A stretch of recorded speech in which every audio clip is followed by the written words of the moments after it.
अस्सलाम वालेकुम। आज से हम फर्स्ट ईयर के एमसीक्यू स्टार्ट कर रहे हैं। चैप्टर नंबर 1 है नंबर सिस्टम से मुताल्लिक। तो हमारे पास इसके एमसीक्यूज़ हैं, आइए इनको सॉल्व करते हैं। फर्स्ट एमसीक्यू है कि एवरी रिकरिंग और टर्मिनेटिंग डेसिमल इज। अब यहाँ पर दो वर्ड यूज़ हुए हैं, एक रिकरिंग और एक टर्मिनेटिंग।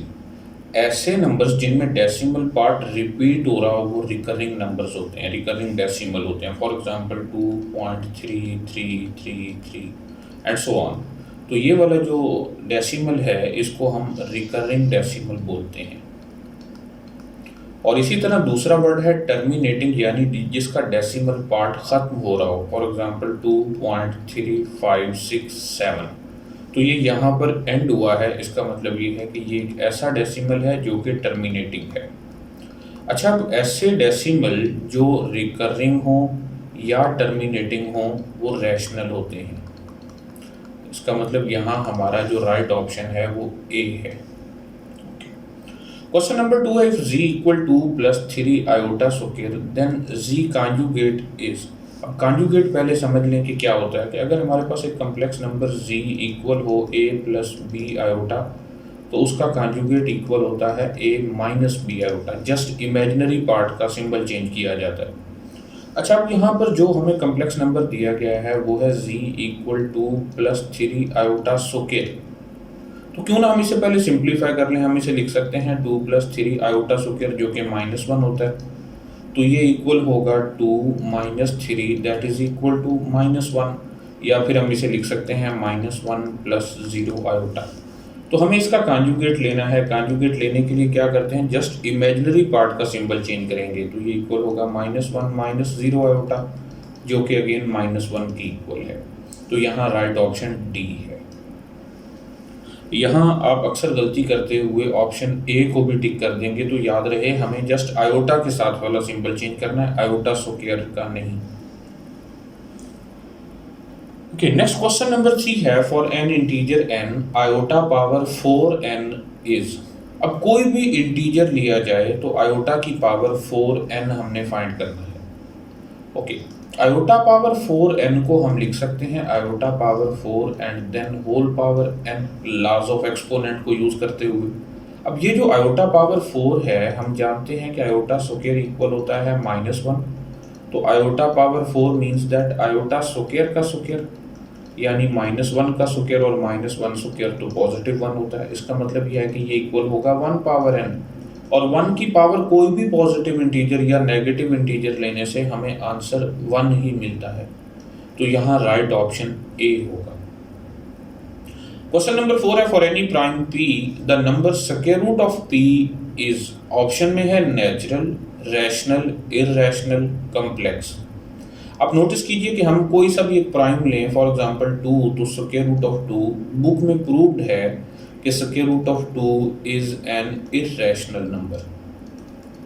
इसी तरह स्क्वायर रूट ऑफ 3 भी इररैशनल है, स्क्वायर रूट ऑफ 5 भी इररैशनल है, स्क्वायर रूट ऑफ 7 भी इररैशनल है। तो हम इन जनरल ये कह सकते हैं कि अगर स्क्वायर रूट के अंदर एक प्राइम नंबर मौजूद हो तो फिर जो नंबर हमें मिलता है वो इररैशनल होता है। तो यहाँ राइट ऑप्शन सी है। क्वेश्चन नंबर 5 है, द नंबर पाई इज। अब ये जो पाई है आमतौर पर इसे लिखा जाता है that is approximately equal to 3.14, या फिर ये भी लिखा जाता है pi is approximately equal to 22/7। अच्छा, आप नोट करें कि these are approximately equal, exactly equal नहीं है। पाई जो है ये खुद एक इररैशनल नंबर है, जबकि यहाँ पर हमने जिसे पाई को 3.14 के इक्वल लिखा है तो ये रैशनल है। इसी तरह से 22/7 भी रैशनल है, लेकिन पाई जो है वो एक इररैशनल नंबर है। तो ये कंफ्यूजन यहाँ पर आपकी ख़त्म हो जानी चाहिए कि पाई बेसिकली 22/7 के इक्वल नहीं है, ये करीब करीब है, अप्रॉक्सीमेटली इक्वल है। जबकि पाई खुद एक इररैशनल नंबर है, 22/7 एक रैशनल नंबर है। तो यहाँ राइट ऑप्शन सी है कि pi is irrational. Question number 6 है, the multiplicative inverse of 1 - 2 iota is. हम जानते हैं कि अगर हमारे पास कोई सा भी complex number z equal a plus B iota हो तो उसका जो इन्वर्स है उसे हम इस तरह से लिखते हैं 1/a प्लस बी आयोटा, और इसको सिंप्लीफाई कर लेते हैं। जो आंसर मिलता है वो पहले वाले कॉम्प्लेक्स नंबर का इन्वर्स होता है, मल्टीप्लिकेटिव इन्वर्स। अच्छा, हमें जिस कॉम्प्लेक्स नंबर का इन्वर्स मालूम करना है वो है 1 माइनस 2 आयोटा। तो हम ये सपोज कर लेते हैं कि z इक्वल 1 माइनस 2 आयोटा, तो z का इन्वर्स होगा 1 डिवाइडेड बाय 1 माइनस 2 आयोटा। इसको सिंप्लीफाई करने के लिए 1 प्लस 2 आयोटा से मल्टीप्लाई और डिवाइड कर देते हैं, कॉन्जुगेट से मल्टीप्लाई और डिवाइड किया तो ये बन गया 1 plus 2 iota divided by 1 minus 2 iota को 1 प्लस 2 आयोटा से मल्टीप्लाई करेंगे तो हम यहाँ फार्मूला यूज करेंगे a minus B multiply a plus B, जो कि इक्वल होता है a square minus b square. तो ये होगा 1 का स्क्वायर माइनस 2 आयोटा का square. Okay, that is 1 plus 2 iota divided by 1 minus 4 iota square. Iota square चूंकि -1 है तो ये बन जाएगा 1 प्लस 2 आयोटा डिवाइडेड बाय, पहले -4 है तो अब ये +4 होगा, 1 प्लस 4। तो ये हुआ 1/5 प्लस 2/5 आयोटा। तो यहाँ राइट ऑप्शन ए है। नेक्स्ट नंबर 7 है कि if x plus iota y whole square equal a plus iota b then x square minus y square equal. आइए इसे सिंप्लीफाई करते हैं। x plus iota y whole square जो कि equal है a प्लस b आयोटा। अच्छा, x plus iota y whole square means that x plus iota y को अपने आप के साथ मल्टीप्लाई करेंगे तो ये बनेगा x square plus iota y का square and plus 2x and iota y which is equal to a plus b iota। तो ये हुआ x square plus iota square y square plus 2xy iota equal a plus b iota. तो यहाँ पर x square minus y square plus 2xy iota equal होगा a plus B iota. तो आप यहाँ देखें, जब दो कॉम्प्लेक्स नंबर इक्वल होते हैं तो उनके रियल पार्ट आपस में इक्वल होते हैं और इमेजिनरी पार्ट्स भी इक्वल होते हैं।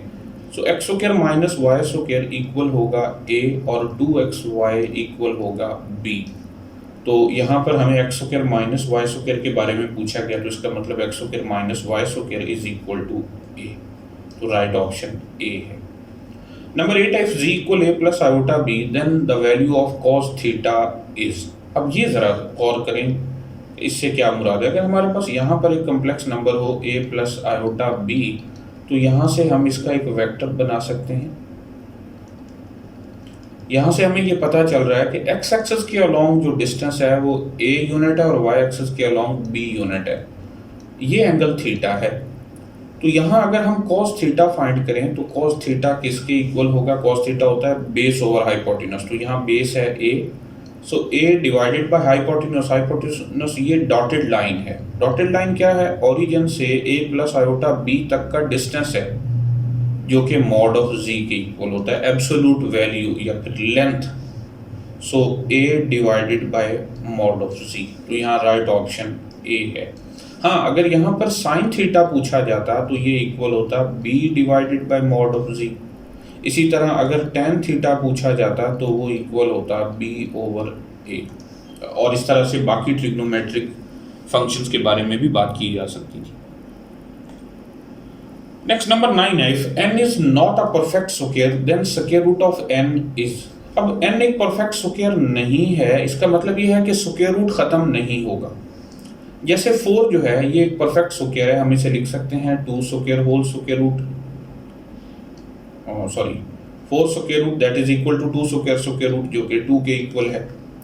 तो यहाँ n एक ऐसा नंबर है जो मुकम्मल परफेक्ट स्क्वायर नहीं है, यानी जब भी हम उसे सिंप्लीफाई करेंगे तो स्क्वायर रूट ख़त्म नहीं होगा। फॉर एग्जांपल हमारे पास 14 है तो 14 स्क्वायर रूट जो कि इक्वल होता है square root of 2 multiply 7। So that is equal to square root of 2 and multiply square root of 7। तो ये एक इर्रेशनल नंबर होगा। नंबर 10 है, the number square root of -1 is. अब स्क्वायर रूट ऑफ -1 हम ये जानते हैं कि ये आयोटा के इक्वल होता है और आयोटा एक कम्प्लेक्स नंबर है। तो यहाँ राइट ऑप्शन डी है। नेक्स्ट है कि the set 0 1 is closed under. अब क्लोज्ड का मतलब ये है कि उसके एलिमेंट्स को आपस में उस ऑपरेशन के तहत आप मिलाते चले जाएं। अगर आंसर अगेन उसी सेट में मौजूद हो तो हम ये कहेंगे कि that set is closed under that operation. अच्छा, आप चेक करते हैं कि क्या ये एडिशन के तहत क्लोज्ड है। तो आप नोट करें, 0 को 0 के साथ ऐड करें, आंसर 0। ओके, 0 को 1 में ऐड करें तो आंसर 1 इसमें मौजूद है। 1 को 0 के साथ ऐड करें तो आंसर 1 इसमें मौजूद है। लेकिन जैसे ही हम 1 को 1 से ऐड करेंगे तो मिलेगा 2 जो कि इस सेट में नहीं है। इसका मतलब ये है कि ये सेट अंडर एडिशन तो क्लोज्ड नहीं है। अंडर मल्टीप्लिकेशन की अगर हम बात करें, अच्छा इसको समझने के लिए यहाँ पर एक छोटा सा टेबल भी बनाया जाता है।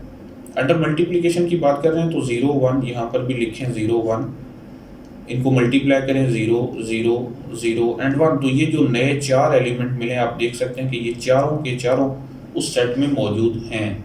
इसका मतलब ये है कि ये सेट अंडर मल्टीप्लिकेशन क्लोज्ड है। तो ये हमारा राइट ऑप्शन है। अच्छा, ज़रा डिवीजन में भी चेक करते हैं बाकी दोनों ऑप्शन जो हैं। डिवीजन अगर बात करें तो 0 1 एंड 0 1। अब 0 को जब 0 से डिवाइड करेंगे तो ये हमारे पास कोई रियल नंबर नहीं है, या जो भी है, मैं उसकी डिस्कशन में नहीं जा रहा कि व्हाट इज़ दिस। अब देखें कि ये इस सेट का मेंबर नहीं है, इसलिए ये अंडर डिवीजन एक बाइनरी, ये क्लोज्ड नहीं है।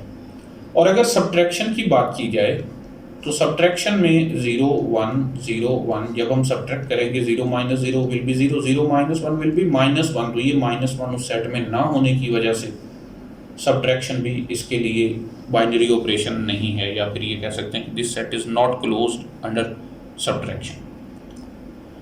ओके, नेक्स्ट है 7 9 + 3, -5 इक्वल्स। अब ये कॉम्प्लेक्स नंबर्स की फॉर्म में है। 7 9 + 3, -5, इसको हम लिख सकते हैं 7 + 9 आयोटा एंड +3 - 5 आयोटा। तो रियल पार्ट के साथ ऐड होगा और इमेजिनरी पार्ट के साथ ऐड होगा। तो ये बन जाएगा 10, 4। तो राइट ऑप्शन ए है। Number 13, -iota power 19 equals. ये एक्सरसाइज का क्वेश्चन है। तो -आयोटा की पावर ऑड है, हम इसे लिख सकते हैं -1 × आयोटा होल पावर 19, या फिर इसे यूं भी लिख सकते हैं -1 power 19 and iota power 19। -1 power odd is -1, और आयोटा पावर 19 को हम लिख सकते हैं आयोटा पावर 18 मल्टीप्लाई आयोटा। तो ये इक्वल होगा -1 multiply iota square power 9 multiply iota. अब आयोटा स्क्वायर जो कि -1 है, सो -1 multiply -1 power 9 multiply iota. So that is -1 power 9 is -1 और मल्टीप्लाई आयोटा, तो ये आंसर होगा प्लस आयोटा। तो राइट ऑप्शन बी है। नेक्स्ट है आयोटा पावर 14। तो आयोटा पावर 14 को जब हम सिंप्लीफाई करें तो लिख सकते हैं iota square power 7। Iota square जो कि -1 है, सो -1 पावर 7। अब नेगेटिव की पावर ऑड है तो ये नेगेटिव देगा। तो राइट ऑप्शन सी है।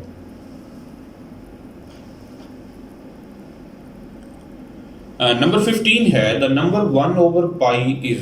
पाई खुद एक इर्रेशनल नंबर है, तो 1/π जो है ये उसका रेसिप्रोकल है, ये भी एक इर्रेशनल नंबर है।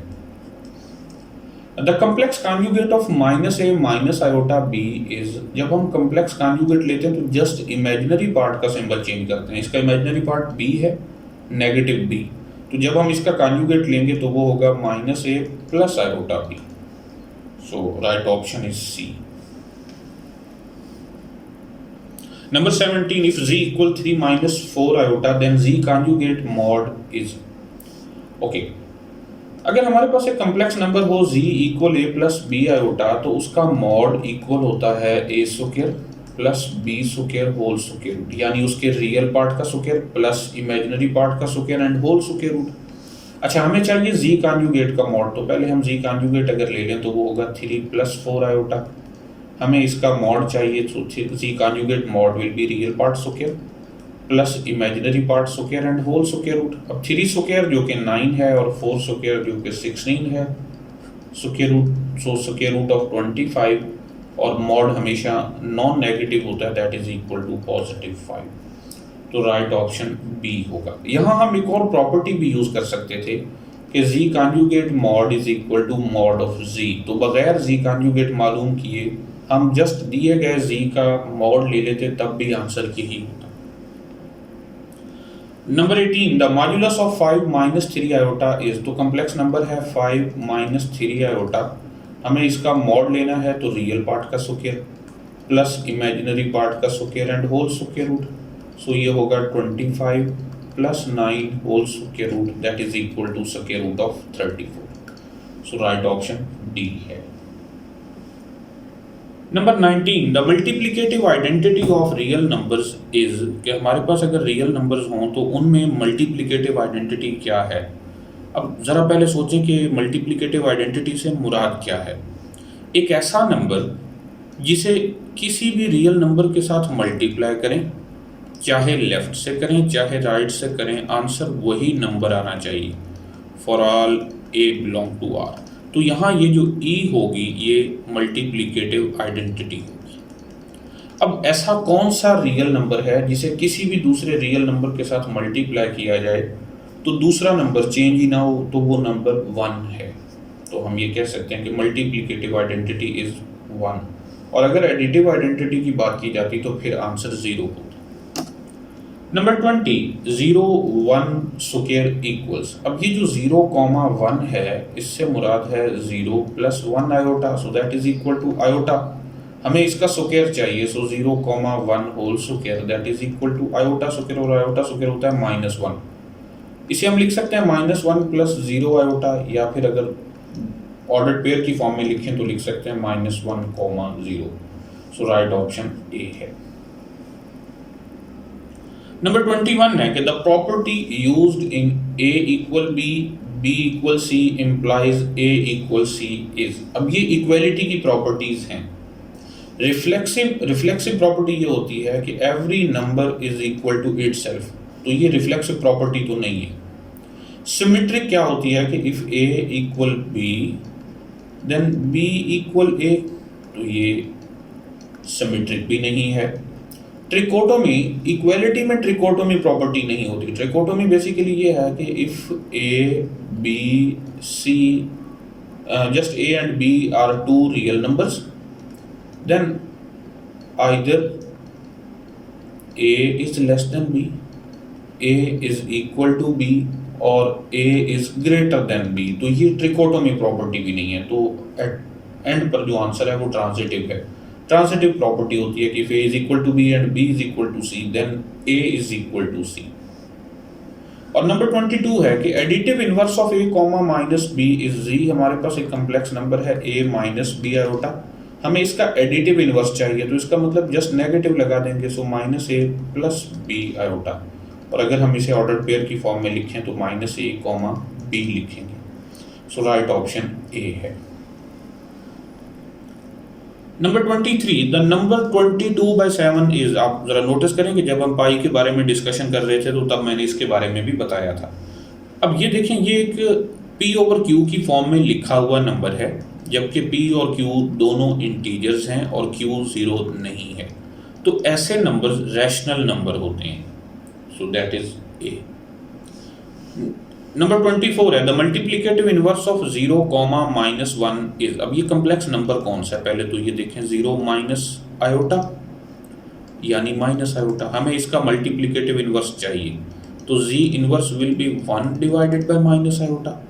ओके, इसे सिंप्लीफाई करने के लिए आयोटा से मल्टीप्लाई और डिवाइड कर देते हैं, तो ये बन जाएगा iota divided bye minus iota square. अब आयोटा स्क्वायर तो होता है -1, तो माइनस आयोटा स्क्वायर होगा +1, so iota divided by 1 which is equal to iota. तो राइट ऑप्शन, अगर हम इसे ऑर्डर पेयर की फॉर्म में लिखें तो 0,1 लिखेंगे। सो राइट ऑप्शन सी है।